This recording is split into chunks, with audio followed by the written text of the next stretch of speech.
शास्त्र कहता है कि यज्ञ के समान मित्र नहीं है, यज्ञ के समान शत्रु नहीं है। यज्ञ अगर सही तरीके से करोगे, हवन सही तरीके से करोगे तो तुम्हारा कल्याण होगा, और गलत तरीके से करोगे तो वही तुमको बर्बाद भी करेगा, वही तुम्हारा विनाश भी करेगा।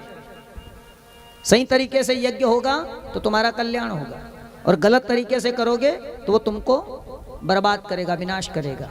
ये मैं नहीं कहता, शास्त्रों में वर्णन है। भाई दक्ष प्रजापति ने यज्ञ किया, शिव पुराण में कथा है, रामायण में है, भागवत में है। दक्ष प्रजापति ने यज्ञ किया तो परिणाम क्या हुआ? भाई दक्ष ने यज्ञ किया तो क्या? बोले दक्ष को मरना पड़ा। कथा आती है, दक्ष प्रजापति यज्ञ करते हैं लेकिन परिणाम क्या मिलता है? बोले दक्ष प्रजापति को मरना पड़ा। क्यों? बोले दक्ष प्रजापति ने यज्ञ तो किया पर गलत तरीके से किया। सब देवताओं को बुलाया पर शंकर जी को नहीं बुलाया, और शंकर का अपमान करने के लिए दक्ष ने यज्ञ किया, इसलिए दक्ष का सिर काट करके हवन कुंड में स्वाहा कर दिया। तो दक्ष को मरना पड़ा ना। यज्ञ तो उसने भी किया पर गलत तरीके से किया तो मरना पड़ा। और यज्ञ किया राजा बलि ने, नर्मदा के किनारे।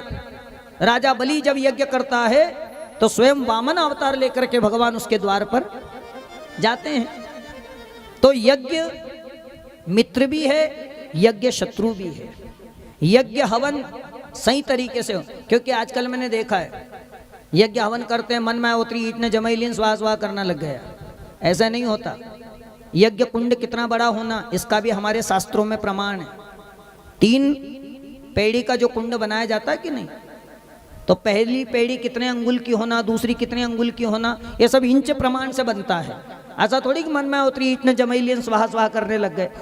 जौ तिल्ली जो डाला जाता है हवन में, जौ कितना होना, तिल्ली कितनी होना, शक्कर कितनी होना, चावल कितना होना, इसका सब प्रमाण है, नाप तोल है।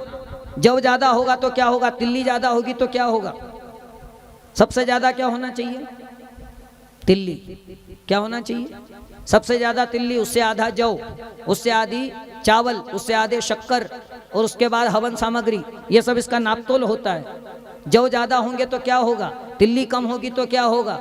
इसलिए यज्ञ हवन करते समय किसी विद्वान ब्राह्मण को बुला करके, जिसको ज्ञान हो उसको बुला करके, और फिर यज्ञ हवन कराना चाहिए। ऐसा नहीं किसी को भी बुला लिया हवन का, भले हो का कहीं नहीं तो है।